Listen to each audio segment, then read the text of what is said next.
Approchez-vous, approchez-vous. Encore. On est entre femmes. Eh bien, merci beaucoup à toutes d'être ici ce soir. On est ravis, on est très heureux de vous retrouver pour cette deuxième édition de l'Afterwork CFPJ for Women. Alors, pourquoi le CFPJ et pourquoi for Women? Alors, est-ce que vous connaissez tous déjà le CFPJ? Pas mal. Alors, nous, c'est le Centre de formation et de professionnalisation des journalistes, donc historiquement tourné vers les journalistes, voilà, maintenant tu sauras. Et puis, on propose évidemment aussi des formations en communication depuis de nombreuses années. Donc vraiment une expertise média, une expertise communication. Et CFPJ for Women, pourquoi? Pour 3 raisons. La première, c'est que quand on regarde le nombre de stagiaires qui viennent faire des formations au CFPJ, on se rend compte qu'il y a 75% des stagiaires, des apprenants au CFPJ, qui sont des femmes. Déjà, ça positionne pas mal aussi la posture des femmes qui sont prêtes aux remises en cause et à l'apprentissage. Hein. Là-dessus, on est d'accord. La deuxième raison pour laquelle on a voulu lancer CFPJ for Women, c'est qu'il y a au CFPJ 90% des collaborateurs qui sont des collaboratrices. Donc forcément, c'est un sujet qui nous parle.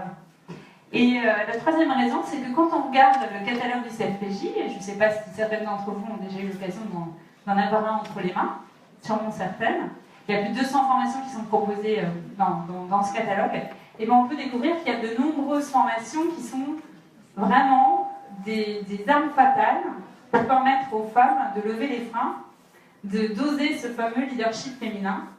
Et du fait, on s'est dit qu'on allait rassembler ces formations dans un petit fascicule qu'on a appelé CFPJ for Women, et que vous allez pouvoir découvrir dans la pièce à côté tout à l'heure. Et on les a organisés en 4 thèmes. La première, c'est défendre son projet. Parce qu'en fait, savoir pitcher, savoir défendre son projet, ça fait quand même partie des ADN qui sont quand même extrêmement importants à avoir quand on est une femme et qu'on a envie de monter, de pouvoir s'épanouir dans sa carrière. La deuxième, c'est oser être visible sur les réseaux sociaux, sur le web. Je pense qu'on est d'accord, le digital, c'est un vrai levier pour les femmes aussi, potentiellement. La troisième, c'est une catégorie sur tout ce qui est formation à la prise de parole. Moi, je ne l'ai pas faite, vous avez la version artisanale, personnelle, on va dire. Et puis, évidemment, on propose aussi des formations vraiment pour les femmes qui sont dans l'univers des médias et de la communication, dans ce cas-là, des formations certifiantes. Mais toutes les autres formations peuvent servir à des femmes dans n'importe quel domaine d'activité. C'est vraiment des formations qui aident à la posture, à devenir des communicantes et à oser exploser nos propres plafonds, souvent. Alors, l'idée de ce soir, ça va, vous me suivez toujours? C'est bon. L'idée de ce soir, c'est de vous proposer un événement en 3 temps. Le premier temps, ça va être le pitch d'une experte du CFPJ. Et ce soir, ça va être Ariane, vous allez voir, qui va nous parler d'assertivité. La deuxième intervention, ça va être un témoignage d'une audacieuse, vous allez voir, qui est en train de vivre une aventure entrepreneuriale assez excitante et qui va bien nous raconter comment est-ce qu'elle a eu l'audace de changer de carrière, de changer de vie. Et puis la troisième idée, c'est un moment de networking. Alors évidemment, autour d'un cocktail pour copains de notre partenaire l'hiver, qu'on vous recommande de venir découvrir. Et puis sinon, profitez de vous rencontrer entre vous. Et surtout aussi de rencontrer Christine. Alors, est-ce que Christine est dans le coin? Non, elle n'est pas là. Bon, on va vous la montrer tout à l'heure. Christine, c'est quelqu'un dont il faut garder le visage en tête parce que c'est l'experte de tout ce qui est orientation. Voilà, Christine est là. Bonjour. À tout à l'heure. C'est l'experte de tout ce qui est orientation et financement des formations. C'est-à-dire que si ce soir, vous avez un coup de cœur pour une des formations du CFPJ, c'est vraiment elle qui peut vous aider à trouver les meilleurs financements en fonction de votre statut, etc. pour réussir à trouver le financement le plus adéquat. Je ne donne pas des sous. Voilà, elle ne donne pas les sous de manière directe. Je peux aider. Par contre, c'est la bonne secrète. Voilà, donc je vous conseille, n'hésitez pas tout à l'heure à aller en parler avec elle. À tout à l'heure. Merci beaucoup. Évidemment, je vous rappelle les hashtags de la soirée, hashtag CFPJ for Women. Si la soirée vous plaît, comme vous êtes invités ce soir, n'hésitez pas à nous remercier en relayant un petit peu sur les réseaux sociaux, c'est la plus jolie façon de nous remercier. Et puis n'hésitez pas aussi à faire des petits hashtags leaders si vous appréciez les cocktails de notre partenaire qui nous invite adorablement ici ce soir aussi. On se lance, on démarre la soirée? Alors, vous êtes prêts? On va parler d'assertivité. Alors, notre prof... Voilà, c'est bon, je ne bouge pas. Notre première intervenante a fait Sciences Po. Elle est coach certifiée. Et surtout, c'est l'une des cofondatrices avec Katia, qui est dans la salle ici, du programme Leadership au féminin qui est proposé dans le cadre du CFPJ. Donc, c'est vraiment une experte de tout ce qui est frein féminin. Et ce soir, elle va nous parler d'assertivité. Allez, à toi de jouer, Ariane, merci.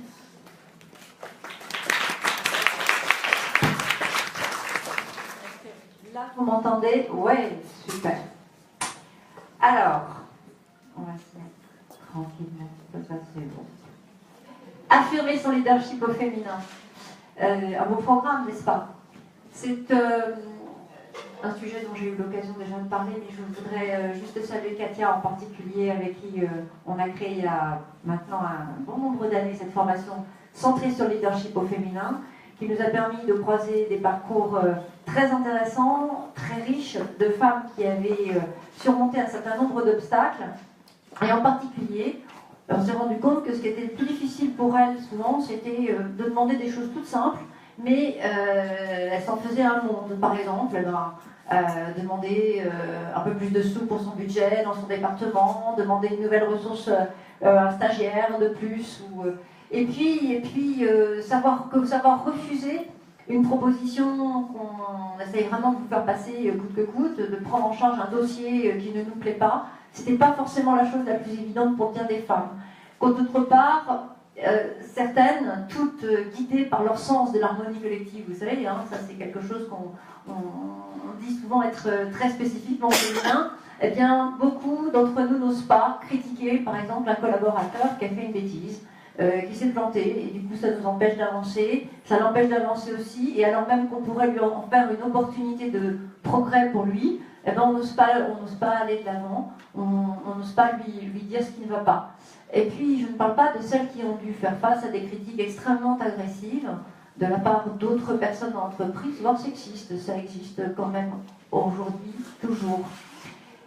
Les femmes ont, je l'ai dit à l'instant, le sens de l'harmonie collective, parce que souvent elles sont guidées par des messages qu'elles ont intériorisés il y a très longtemps, dans leur petite enfance. Et il y en a deux qui font fureur, vous les connaissez sans doute, il y a peut-être une petite voix dans votre tête qui vous raconte ça.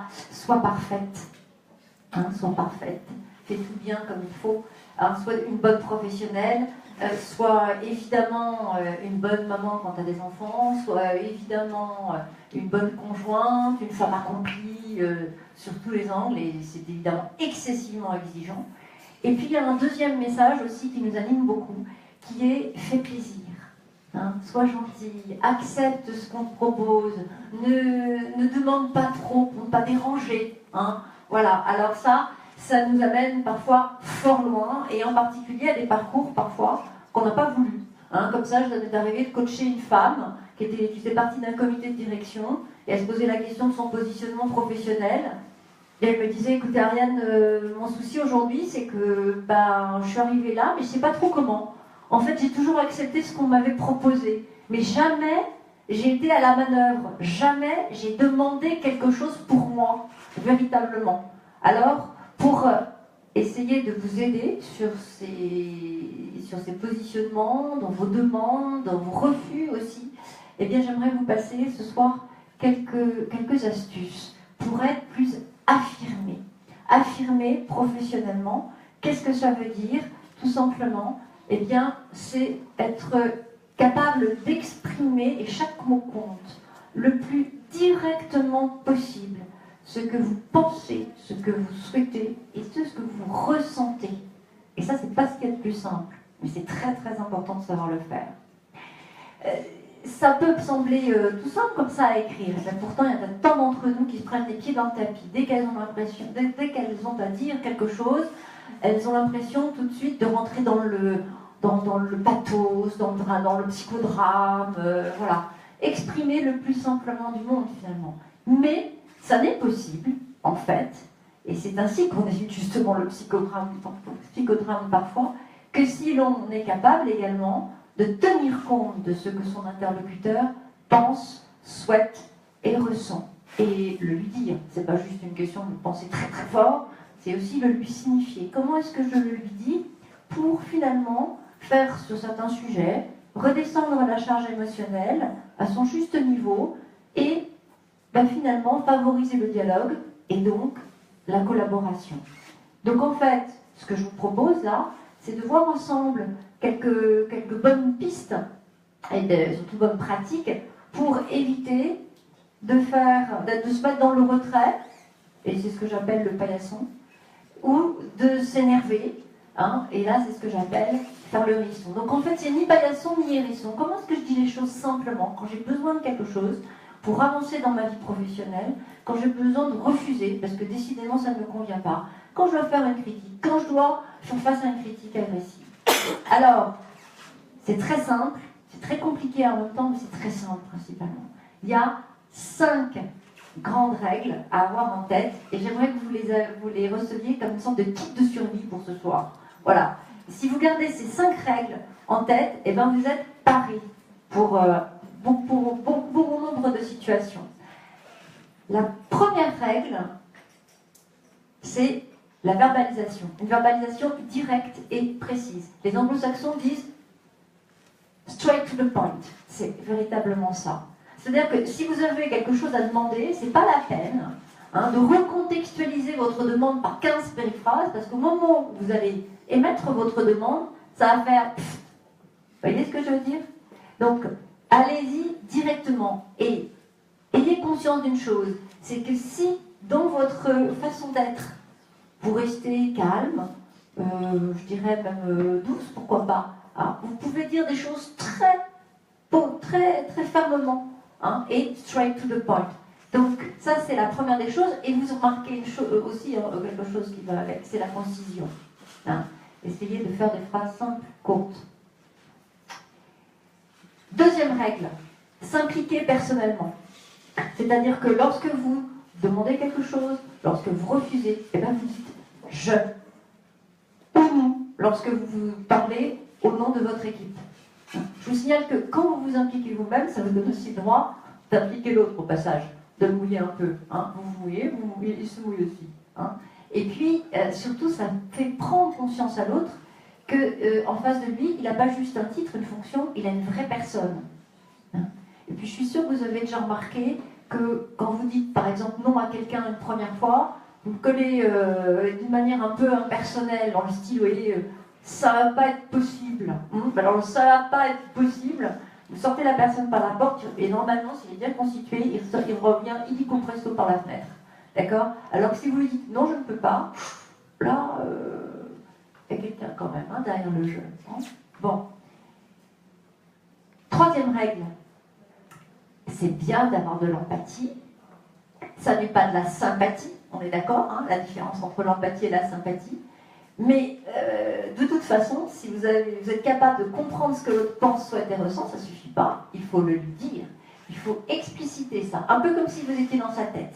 Et ça déverrouille un grand nombre de situations dans lesquelles il y a de la tension relationnelle. C'est formidable. Pourquoi? Parce que les gens, ils se sentent écoutés d'un seul coup. Ils se sentent compris, peut-être pas aimés, c'est pas ce qu'on vous demande dans l'entreprise, mais en tout cas, c'est le point de départ du dialogue. Ça, c'est sûr.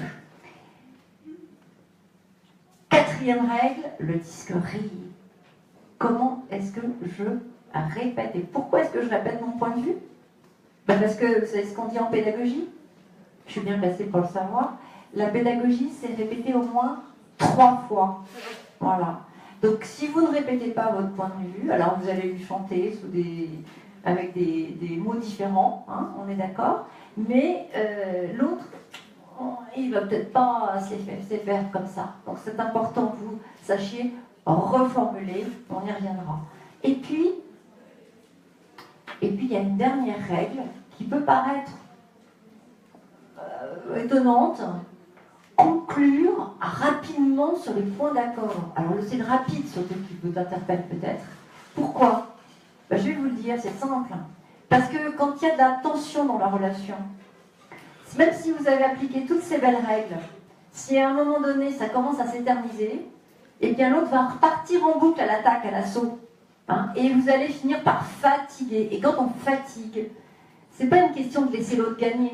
c'est tout simplement que vous allez vous laisser tenter par ce qui est une tendance naturelle, on en a toute une plus affirmée que l'autre, soit le retrait, soit l'agressivité, soit le paillasson, soit le hérisson. Alors pour éviter ça, quand il y a de la tension émotionnelle, la tension dans la relation, parce qu'il y a un sujet, un refus, une demande un peu costaud, etc., eh bien, vaut mieux finir vite.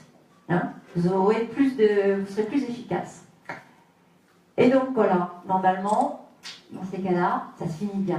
Bon, 5 règles, un vrai kit de survie qui cache peut-être la forêt des techniques qui sont derrière. Je voudrais vous en citer juste quelques-unes. Ce sont des techniques qui sont 100% gagnantes. La première, c'est l'affirmation de soi empathique. L'affirmation de soi empathique, le mot à retenir, c'est empathique. Et en fait, ça veut dire que quand il y a un souci avec quelqu'un, une tension dans la relation parce qu'il y a un sujet, voilà, eh bien, je vais commencer par dire à l'autre ce que je comprends de son point de vue, avant d'avancer le mien. Vous allez me dire, celle-là, elle est très manipulatrice. Eh bien non. On est bien dans de la communication. Je vous rappelle que dans communication, il y a la racine latine cum. Ah oui, j'adore parler latin, ça change du franglais. Et donc, vous voyez le schéma de la communication, on a tout dû ça traîner un jour quelque part. Il y a un émetteur, il y a un récepteur, on envoie un message, et on aimerait bien que l'autre il nous réponde, si possible, comme vous n'êtes pas maso, ni moi, dans le sens qui nous intéresse, on est d'accord. Bon. Donc, quand on est dans de la communication, on essaie de faire bouger l'autre. Donc, c'est pas de la manipulation. On influence l'autre, oui, ok. On l'influence pour qu'il aille dans notre sens. Et pour qu'il aille dans notre sens, il faut qu'il se comprenne. Et donc, je vais déjà lui montrer que moi, je le comprends. C'est la première des choses. Donc, je lui explique déjà ce que j'ai compris de son point de vue, de ses contraintes, ses difficultés, ses réticences. Ça ne veut pas dire que je suis d'accord avec lui, mais bon. Autre technique, la reformulation. Le truc, vous avez tout entendu parler de reformulation. Reformulation écho, reformulation validation, précision. Si j'ai bien compris, ce que tu voudrais, c'est tatati. Bon. Ça suppose de faire appel à un vocabulaire le plus large possible pour changer un petit peu de mélodie. C'est sûr que si vous refusez à quelqu'un et que vous lui dites, parce que vous savez qu'il faut dire les choses clairement, et puis en s'impliquant, non, je ne peux pas, non, je ne peux pas, non, je ne peux pas. Au bout d'un moment, je pense qu'il va un petit peu s'énerver en face, il ou elle. Donc il faut que vous fassiez appel à toutes vos ressources en termes de vocabulaire pour répéter votre point de vue sur des mélodies différentes, mais toujours avec la même précision et en vous impliquant. Expression positive de la demande. Quand vous avez demandé quelque chose, n'est-il pas plus logique de la présenter, cette demande, sous un angle qui intéresse l'autre? Qu'est-ce que ça va t'apporter si tu es OK avec ce que je te demande? En général, ça aide. Alors là aussi, on pourrait dire c'est très manipulateur. Ben non, c'est juste une question d'intelligence relationnelle au fond. Et ne le faites surtout pas si vous ne le ressentez pas. Toutes ces techniques-là, si vous les plaquez sur des situations de communication, ça ne fonctionnera pas. Au mieux, il ne se passera rien. Au pire, vous allez vous retrouver avec, dans les couloirs de l'entreprise, un joli sobriquet sur le front, la manipulatrice number one. D'accord? C'est-à-dire que si vous ne pratiquez l'expression positive de la demande que si vous voyez en quoi ça apporte quelque chose à l'autre. D'accord? La révélation sur soi. Super important. Ça, c'est une arme fatale.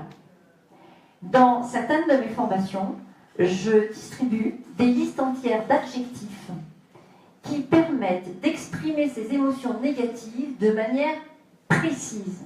Vous voyez, un peu autre chose que « Ah, je suis mal ».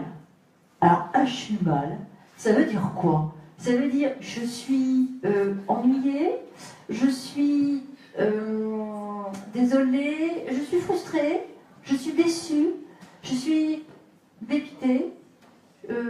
Ça peut vouloir dire tout ça. Et vous savez d'où je les sors, ces listes? C'est pas moi qui les ai sorties de mon chapeau. Je les ai sortis d'un bouquin que je vous conseille vivement, qui s'appelle « Les mots sont des murs ». Sous-titré, sinon, ce sont des... Les mots sont des fenêtres, pardon. Sous-titré, sinon, ce sont des murs. Et c'est donc, je vois que certaines se connaissent, de Marshall Rosenberg, qui est le père de la communication non violente, et qui a montré que si on donne à chacun la possibilité et qu'on le met en capacité d'exprimer ses besoins, ses émotions, eh bien ça communique vraiment nettement mieux. Hein. Donc être capable de rêver de ce qu'on appelle la révélation sur soi, c'est pas sortir les violons et les mouchoirs. C'est simplement être capable de dire, voilà, moi je suis un être humain et j'ai ce ressenti-là. Et je peux le dire d'une manière adaptée à l'entreprise. Hein, et du coup, ça m'évite de monter dans les cours parce que je suis dans mon incapacité, hein, justement, de dire ce que je ressens. Ça évite un certain nombre de pétages de plomb au passage. Hein, parce que quand on ne sait pas trouver les mots, souvent, ça passe par de la violence ou du silence absolu. Hein, c'est l'un ou l'autre. Donc la révélation sur soi, ça, c'est essentiel.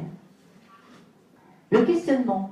Je dis souvent que quand, par exemple, vous recevez une critique agressive, pas sympa, il y a une phase où vous recevez hein, le scud, et puis il va falloir traiter la chose.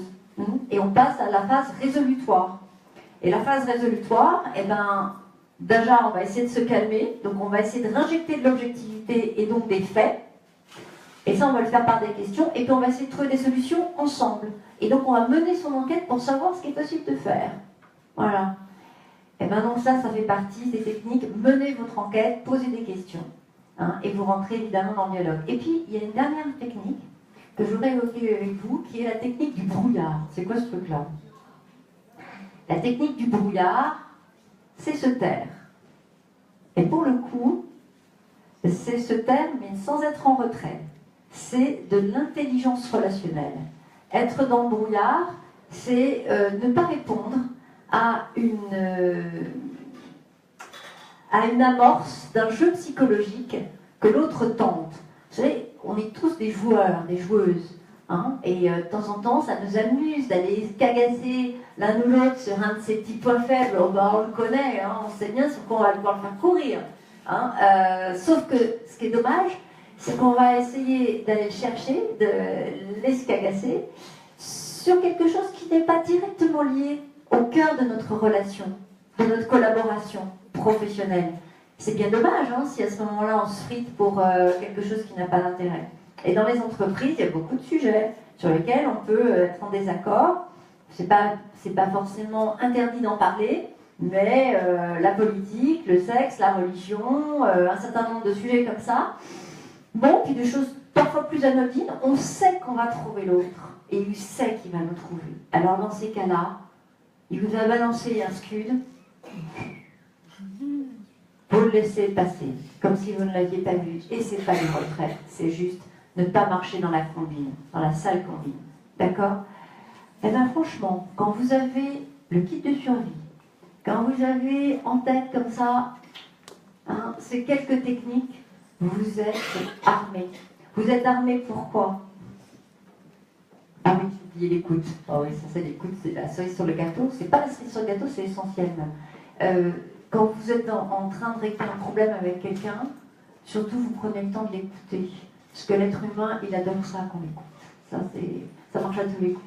Hein, mais au-delà, c'est pas tricky, c'est juste que c'est là aussi que vous gagnerez de l'information pour discuter avec la personne et faire avancer le schmilblick. Hein.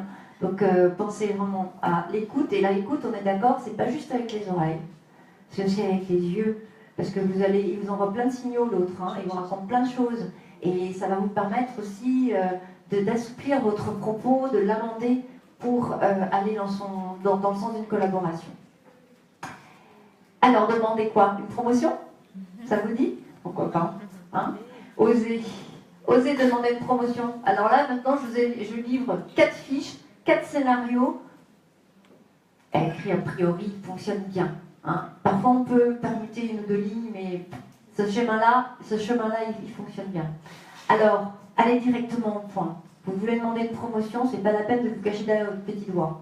Ok, vous y allez et faites-vous confiance sur Voilà, tranquillement, c'est normal, quelque part, vous avez bien travaillé, vous avez mis de l'énergie, de l'intelligence.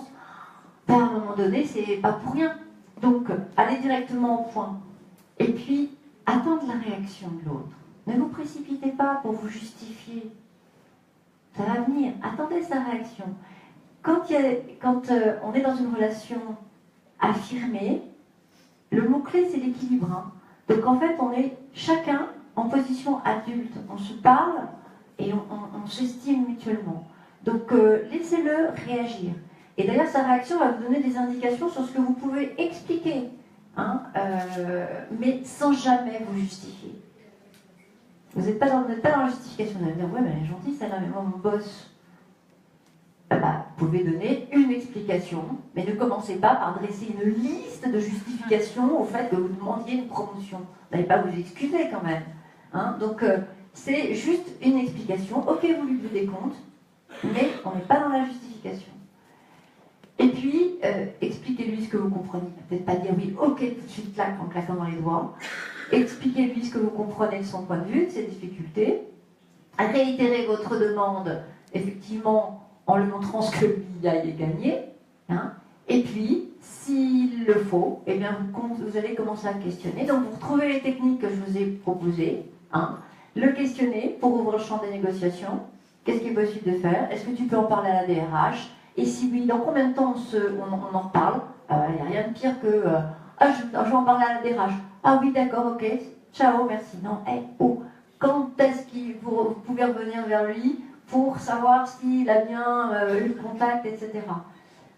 Donc, on va arriver à une offre de compromis et conclusion rapide sur les points d'accord, c'est bouclé. C'est peut-être pas oui tout de suite, mais ça sera peut-être, c'est déjà un bon point pour vous, vous avez déjà bien avancé. C'est joli, hein. Alors, refusez la mission boulet. Alors, des femmes qui ont accepté des missions qui ne leur convenaient pas, parce qu'elles n'ont pas osé dire non, parce qu'elles se disaient, oh là là, mon Dieu, qu'est-ce qu'on va penser de moi, etc. Hein, je ne suis pas parfaite, je ne suis pas plaisir, je n'ai pas mis la jolie robe. Bon. Eh bien, déjà, la première des choses, c'est écouter. Écoutez la demande qui vous est faite et écoutez encore une fois avec les yeux et regardez tout ce que ça veut dire derrière. Hein. Et si c'est non, c'est non. Quand j'étais petite fille, il y avait un monsieur qui était un clarinettiste de jazz qui s'appelait Zanini. Alors, puis d'un autre siècle, clairement. Et il chantait une chanson, en gros, c'était si c'est oui, ou si c'est non, c'est non. Alors, si c'est non, c'est non. Hein. Et c'est pas, je ne le redirai plus, hein. Vous savez qu'en pédagogie, on ne doit pas dire ce qu'on dit, on ne faut pas faire, mais bon. Ça ne va pas être possible. C'est non, je ne peux pas, non, ça m'est impossible, mais c'est clair. Je sais que ce petit mot N-O-N, il est difficile parfois à sortir, mais je vous en prie, vous allez vous rendre compte qu'il n'y a rien de grave à le sortir. Hein. Ça va pas de, c'est pas si douloureux que ça. Hein. Et ça vous fait gagner, ça vous fait faire des grands pas. Expliquez-lui quand même ce que vous comprenez de son besoin, hein. Sinon il aura l'impression de ne pas être entendu. Hein. Et réitérez votre refus. Bah ouais, c'est le disque rayé, c'est normal. Questionnez pour trouver les solutions ensemble. On co-construit. C'est pas parce que vous refusez que vous êtes obligé de trouver toute seule la solution. En plus, déjà c'est difficile de dire non. Et ouais, il ne faut pas croire. C'est difficile de dire non, alors vous allez co-construire la solution. Proposer un compromis et conclure rapidement sur les points d'accord. Ça se finit toujours comme ça. Ils ne sont peut-être pas nombreux les points d'accord, mais c'est très important que vous les répétiez. Et encore une fois, que vous mettiez un thème à cet échange, parce que sinon l'autre, il est parti à la charge. Ça, c'est sûr. Et ça se finit encore très bien. Critiquer. Et critiquer, c'est pas négatif en soi. Critiquer, normalement, vous savez, en pédagogie, on devrait avoir les deux. C'est à la fois le bâton, mais aussi la carotte. Hein. Donc, critiquer, qu'est-ce qui fait oui, critiquer, ça permet de faire progresser l'autre. Hein, et puis de mieux travailler ensemble. Donc, parfois, c'est vraiment nécessaire. Alors, le problème de la critique, c'est qu'on n'ose pas parce qu'on a peur de blesser l'autre. Mais on ne blesse l'autre que si on le critique de manière globale. Mais ça reste flou. Si on le reprend sur quelque chose de bien précis, il ne risque pas d'y avoir de charge émotionnelle trop importante. Donc, critiquer, il faut cerner les faits reprochés, hein, les factualiser le plus possible. Et, ça c'est très important, c'est la révélation sur soi, exprimer ses émotions négatives. Parfois, on me dit « Ah ben je comprends pas, je l'ai critiqué, et puis il n'a rien changé, j'ai eu l'impression que ça lui glissait dessus. » Alors je dis à la personne « Mais vous vous y êtes pris comment ?» Et en fait, elle m'explique que bon, elle n'a pas voulu fâcher l'autre, elle n'a pas voulu lui faire de la peine.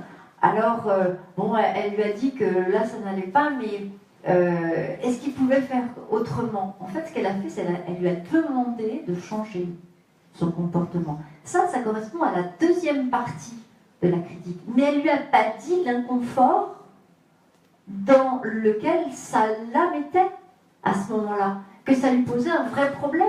Et du coup, l'autre, ça lui glisse dessus. Vous comprenez? Tant que vous n'avez pas dit à un moment donné, mais moi je suis ennuyée avec ça parce que je ne peux pas porter tel document parce que tu t'es planté dans tel tableau, la telle présentation, 3e slide. Je ne peux pas aller à la réunion, là, je suis bloquée. Ben, la personne se le glisse dessus, vous me demandez, bon, je me redemandera une autre fois. Suggérer des solutions réalistes, donc là, ça passe par du questionnement. C'est pas la peine d'imaginer un truc qui n'est pas possible, on est d'accord, et vous faire ensemble, il faut discuter ensemble. Donc, questionnement. Et enfin, conclure sur les points d'accord. Et ça, pour toutes celles qui acquièrent des responsabilités managériales, c'est un outil de base. On appelle ça le desk. Et dans à peu près toutes les formations en management, on trouve un desk. Hein, et s'entraîner à un desk. C'est finalement un scénario dans lequel il est assez facile de se laisser glisser. Et dernier petit scénario que je voulais vous présenter. Affronter une critique agressive. Là, ça y est, il y a de l'orage. Alors, la première des choses, c'est contrôler son émotion. C'est pas facile, hein. C'est pas facile du tout. Un jour, dans une formation, on s'est lancé dans une mise en situation avec un participant qui encadrait une équipe commerciale. Et dans son équipe, il m'a demandé de jouer le rôle d'une jeune collaboratrice qui avait à peine 2 ans d'expérience professionnelle, sortait d'une grande école, et elle revenait d'une prospection en Chine, où il l'avait envoyée. Elle avait rédigé un rapport et il n'en était pas content. Donc il la convoque dans son bureau, hein, et puis, donc moi je jouais le rôle de la jeune collaboratrice, c'était sympathique, et sauf que ça a très vite déraillé. Parce que sur la table qui se trouve entre nous, il me balance un document et puis il me fait « c'est nul ». Et qu'est-ce que vous voulez que je fasse, moi, dans mon rôle, hein, c'est nul. Mais vous le prenez là. D'accord, là plutôt d'ailleurs. Et puis vous savez que vous êtes là avec votre paquet et puis vous ne savez pas quoi en faire. Parce que vous n'avez aucune indication sur ce qui ne va pas.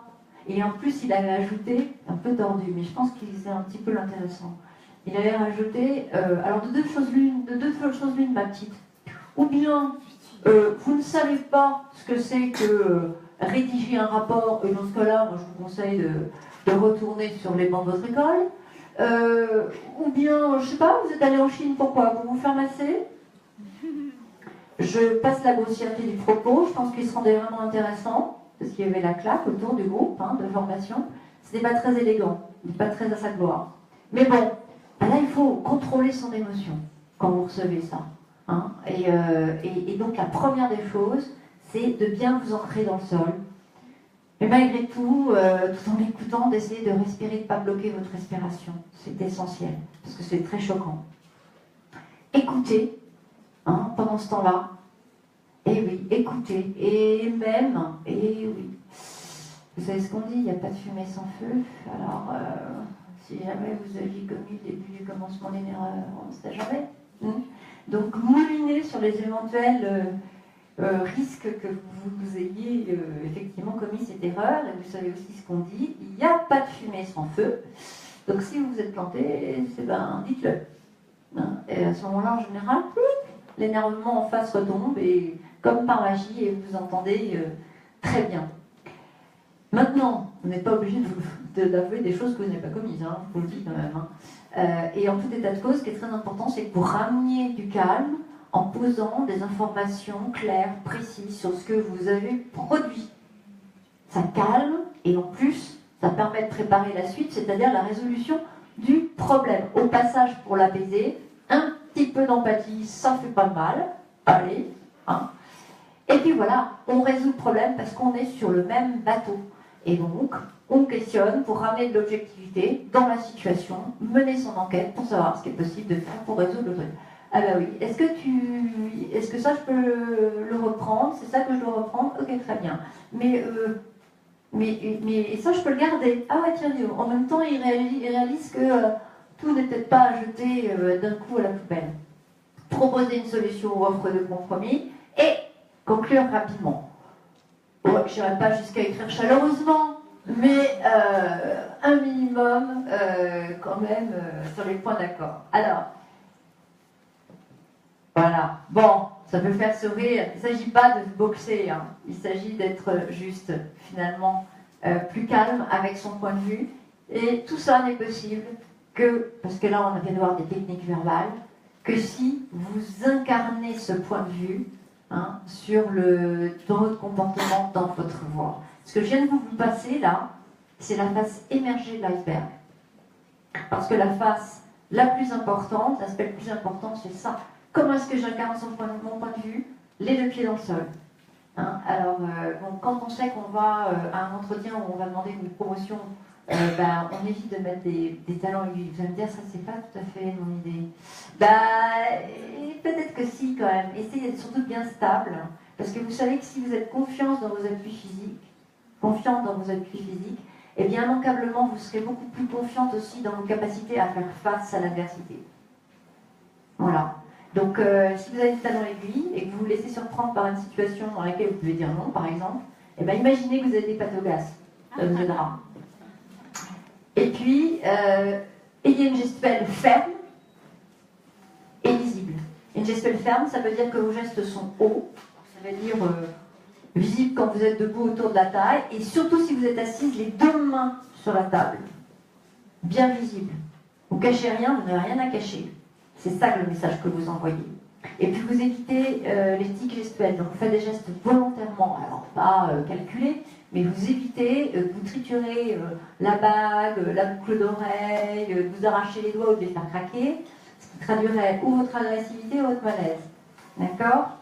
Et avec des doigts en extension, parce que si vous voulez montrer votre conviction, c'est pas avec une main mollassonne. Hein, voilà, il y a de la tension dans vos gestes.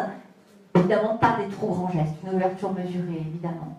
Un regard direct, attentif, neutre. Alors, c'est le jour où, par exemple, là, moi, je mets mes lunettes dans mes cheveux pour bloquer ma mèche qui m'empêche d'avoir un regard direct, attentif, neutre. Mais vous évitez aussi les lunettes qui vous amènent à regarder par au-dessus, comme ça, c'est d'un côté franchement pas terrible.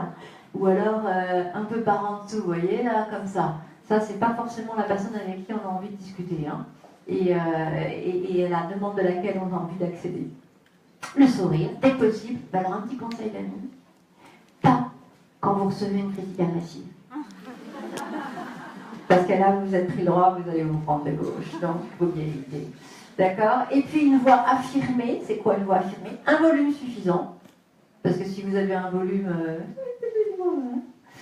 eh ben voilà, on a l'impression que vous n'osez pas. Pas besoin de hurler non plus. Un ton plutôt grave. Parce que vous n'êtes pas en questionnement, vous êtes en train de poser quelque chose qui vous tient à cœur. Voilà. Donc vous n'allez pas partir dans les aigus, qui pourraient aussi illustrer de l'agressivité. Un débit tonique, parce que vous savez ce que vous voulez, hein, mais pas trop rapide. Mais pas non plus trop lent, parce que sinon on va s'endormir, mais qui vous laisse respirer, donc des pauses et des silences. On en revient toujours à ça. Hein.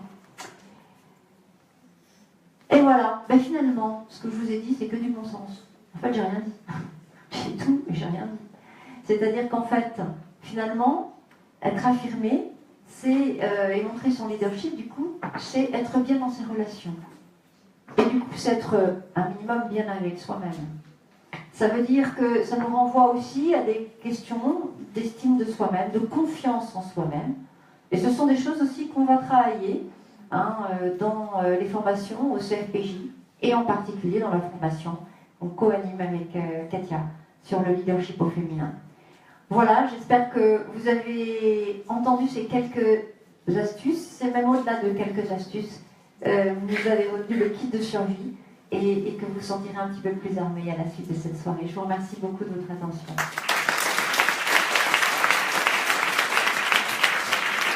Alors, c'est avec tout ça, vous n'avez pas envie de faire une formation avec Ariane. Vous me direz, on va juste, Mounia.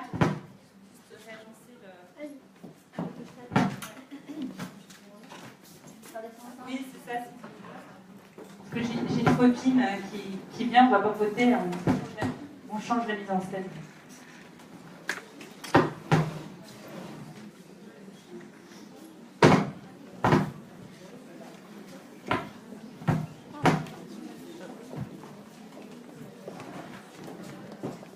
Alors, est-ce que ça vous a plu cette première partie?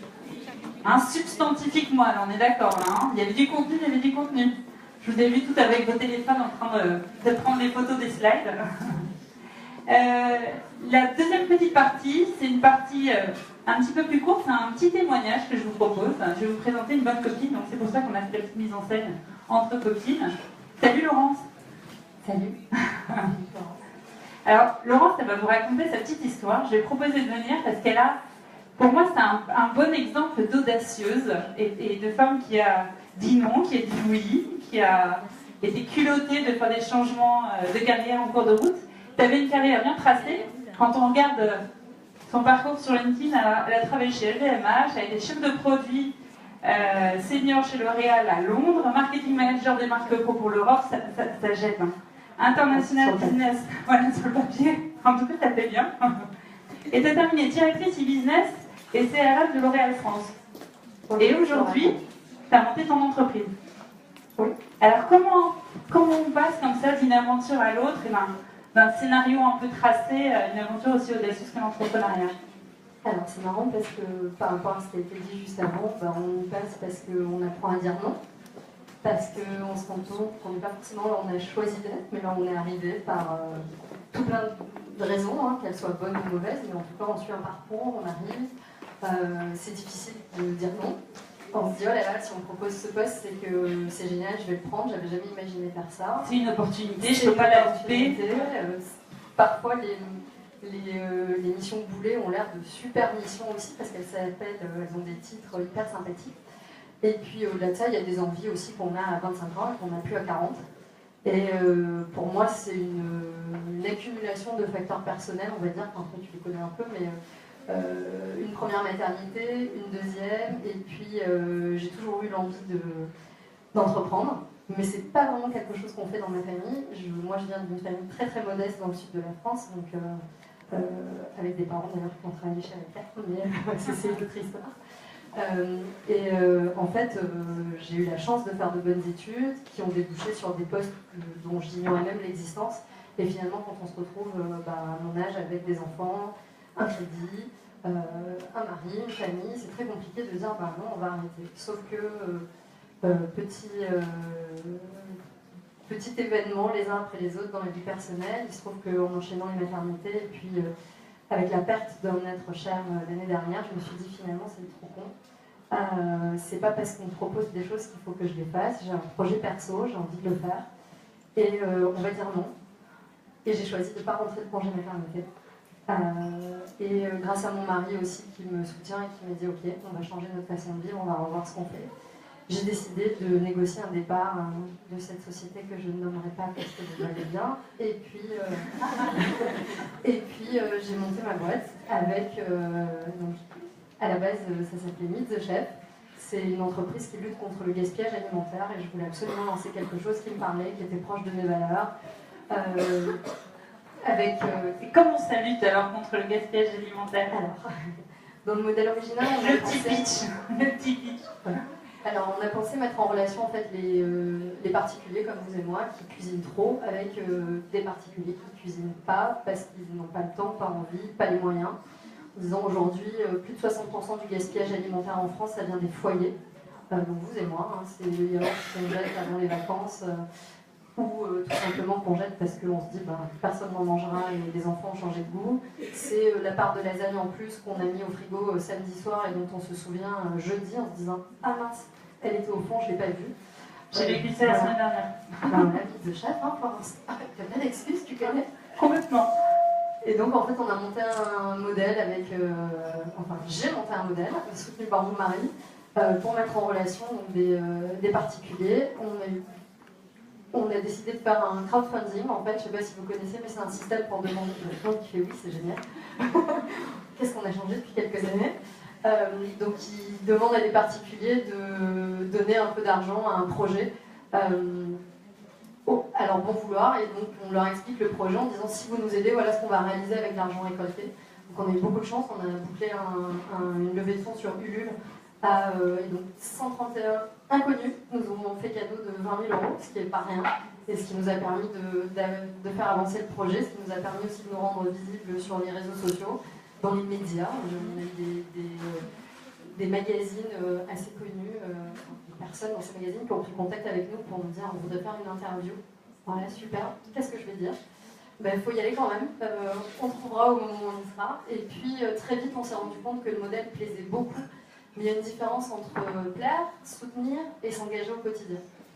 Et on était sur un modèle qui était très complexe, avec beaucoup d'interactions, beaucoup de bonne volonté à aller chercher au quotidien, et très très long, et beaucoup d'investissement marketing à avoir.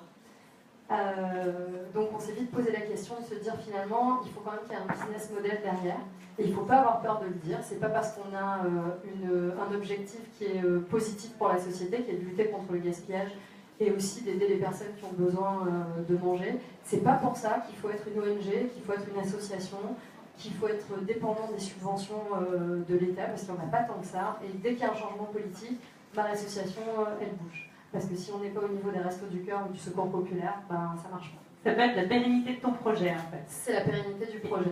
Et l'ambition, le côté ambitieux de ton projet. Et l'ambition. Et il ne faut pas avoir peur, c'est vrai, de dire oui, j'ai de l'ambition pour ce projet, oui, j'y crois. Et on nous a dit plusieurs fois, mais c'est hyper utopique, mais vous vivez dans le monde des bisounours, mais non, en fait. Pour moi, c'est pas une question de si ça va marcher, c'est quand.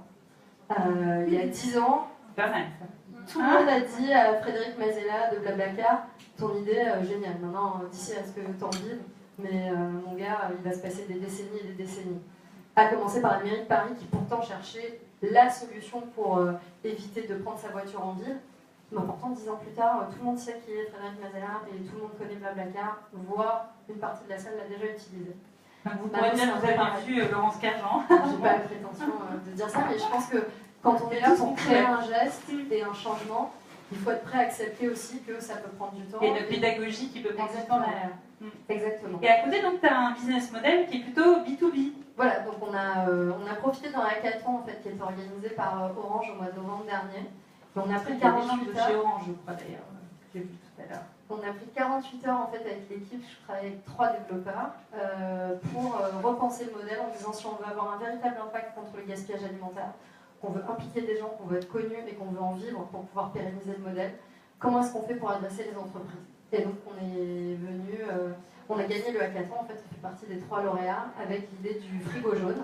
Et donc le frigo jaune c'est une solution clé en main, c'est un fridge as a service qu'on vend en fait aux entreprises pour réduire le gaspillage alimentaire à l'intérieur de l'entreprise au bénéfice de ses employés. Je schématise, mais la cantine ferme vers 14h30, 15h. Si jamais il reste des choses dans la cantine, on les réemballe dans des boîtes jaunes, donc des doggy bags qui sont déposés dans le frigo jaune dans l'entreprise. Et au moment de sortir, tous les employés peuvent se servir gratuitement, soit pour eux, pour leur propre bénéfice, pour leur fils, leur fille qui est étudiante, parce que ce soir ils n'ont pas envie ou ils ne savent pas cuisiner, ou tout bêtement parce que tous les soirs ils croisent un SDF sur la route et que c'est pas plus simple de donner à manger que de donner 1 euro, on ne sait pas ce qui va en être fait. Non, c'est bon, c'est de la bonne vibration ça.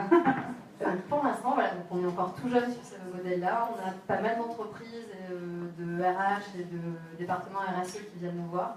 Pas mal de départements de communication aussi, parce qu'il y a un vrai levier de communication en fait autour de ça. Sur l'engagement de l'entreprise, sur l'engagement des employés, mais aussi sur le fait de pouvoir afficher des valeurs et les vivre. Hein, c'est une chose d'inscrire dans son rapport annuel extra-financier, je m'engage à faire telle ou telle chose. C'en est une autre de la vivre au quotidien avec les gens qui le voient et pas seulement de lire une ligne en fin d'année, on a fait ça, super. J'ai fait tel don à telle association, super. Quand vous avez vos X milliers d'employés ou quelques centaines d'employés qui se disent que sur les 180 jours où ils étaient présents dans l'entreprise, ils ont effectivement vu ce qui se passait, ils ont même pu en bénéficier, c'est autre chose. Y participer concrètement. Concrètement. Une belle aventure, hein. Alors ça, c'est le côté vie pro. Voilà. Mais on est entre femmes. Les femmes, elles mixent pas mal la vie pro et la vie perso. Hein. Nous, en général, Tout le temps. c'est pareil. On s'est connus par les réseaux sociaux, je crois, c'est ça? C'est connu via mes bonnes copines. C'est ça, via mes bonnes copines, C'est c'est ça. les réseaux sociaux. Et en 2 secondes, on parle de nos vies perso, de nos vies pro. Et je suis sûre que tu avais une... déjà, tu as des enfants, tu me disais? Ah oui, il y en a 3 à la maison. Tu as 3 enfants. Quel âge? 11 ans, 4 ans et demi et 16 mois. Il y a du taf, hein. Donc, t'as des gaspillages ou pas à la maison? Ça c'était un peu l'idée de base, oui, ras-le-bol d'acheter. Maintenant j'adore Miel Pops, pour ne pas les citer, super, il y a une promotion, j'en ai acheté 3 paquets. Ah oui, maintenant j'aime plus, j'aime que les chocolatiers. Ah super, et qui va les manger? Voilà, c'est un exemple parmi tant d'autres, mais ça vaut pour les salades, tout ce que vous voulez. Et j'en ai un peu ras-le-bol en tant que maman de toujours manger les restes de tout le monde. Ce qui n'est pas génial pour la ville non plus, selon ce que c'est, donc voilà. Et est-ce que tu aurais une petite astuce justement de bonne copine à partager sur ta conciliation vie pro, vie perso? Moi j'ai la chance d'avoir un mari qui m'épaule, mais je pense que, y compris pour les personnes qui sont célibataires, c'est important d'avoir un réseau autour de soi, des copines, des proches, de la famille, des amis, et il ne faut pas s'arrêter au attends, t'as un super boulot, ok, est-ce que tu vas faire autre chose? Continue à toucher ton salaire et bouge pas. Enfin, faut des gens qui soient capables d'entendre ce que vous dites aussi, c'est que oui, j'ai un salaire, mais oui, c'est pas tout. Et si vous avez envie d'oser, il faut oser. Et c'est vrai que dans des réseaux d'entrepreneurs, on va pouvoir croiser d'autres femmes qui sont aussi dans ces... Ça donne confiance. Ça peut être un levier pour oser... Ça donne confiance de voir d'autres femmes qui ont osé, qui y sont allées, et je pense qu'il ne faut pas se poser la question en termes de je n'y vais que si je vais réussir, parce qu'en fait, quoi qu'il arrive, c'est une réussite. Vous aurez sauté un pas, vous aurez osé quelque chose, et je pense que même si l'entreprise, pour X, Y raison, elle ne se transforme pas en ce que vous avez espéré qu'elle peut être, l'expérience, elle est telle que vous rebondirez sur autre chose, quoi qu'il arrive. Moi, j'avais une angoisse, c'était de quitter le salariat, et en fait, aujourd'hui, je me dis, finalement... déjà, on est en France, il y a pas mal de choses qui permettent de le faire. Voilà, si je négocie un départ, c'est déjà un vrai coussin de sécurité. Et ensuite, je pense qu'aujourd'hui, on est beaucoup plus prêt à accueillir des personnes qui ont des parcours non linéaires pour apporter quelque chose de différent. Oui, ça fonctionne, c'est une logique qui fonctionne aussi bien pour l'entrepreneuriat à se lancer que changer de domaine d'activité et rester collaborateur. D'ailleurs, des fois, ça demande le même type d'audace aussi. C'est vrai. Et c'est quoi ton mantra pour terminer? Ils ne savaient pas que c'était impossible, alors ils l'ont fait. Elle est bonne. Moi, je garderai la phrase que tu as dit. On va dire en elle. Elle ne savait pas que c'était impossible, alors elles l'ont fait. Désolée pour ma feuille, mais on va féminiser. Et moi, je vous propose de garder aussi ta phrase de tout à l'heure qui était chouette. Hein. Je me suis pas posé la question si ça allait marcher, mais plutôt quand, parce que ça allait marcher. Allez, elle est pas mal celle-là, non? Ça vous va? Voilà, bah, merci beaucoup Laurent pour cet échange très riche, d'une audacieuse. Et comme on dit, ça fonctionne avec l'entrepreneuriat, mais ça fonctionne aussi dans des carrières de collaborateurs. Alors maintenant, on vous propose de passer à la 3e partie de la soirée, donc avec plutôt du networking entre vous, avec la fameuse Christine dont on vous parlait tout à l'heure, la maîtresse de tout ce qui est financement de formation et orientation, et puis découvrir les cocktails d'hiver avec nos demoiselles qui sont là-bas. N'hésitez pas avec les réseaux sociaux, on compte sur vous, c'est le meilleur soutien que vous puissiez nous faire. Et puis à bientôt, osez. Merci beaucoup. Au revoir.